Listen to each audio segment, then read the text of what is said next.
Kamusta mga kabeshi? Nandito tayo ngayon sa strawberry farm sa La Trinidad, Benguet. Napakalawak ng kanilang taniman ng strawberry. Lahat ng nakikita ninyo, yan ay lahat strawberry.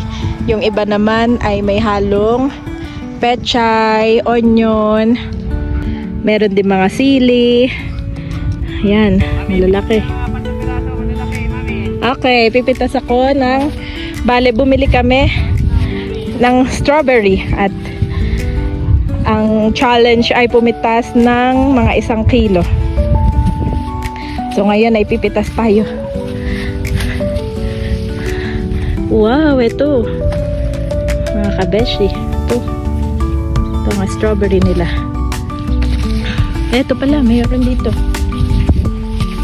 Medyo bulok yung nakita ko.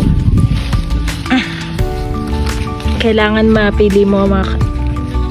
Okay. Sige. Pula mga kabeshi. Saka natikman namin, napakatamis.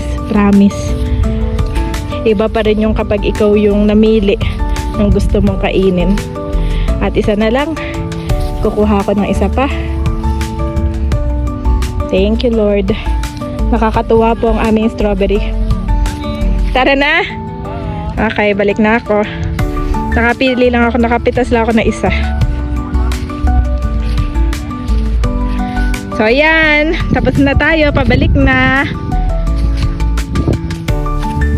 Medyo maputik lang, kaya ingat-ingat tayo.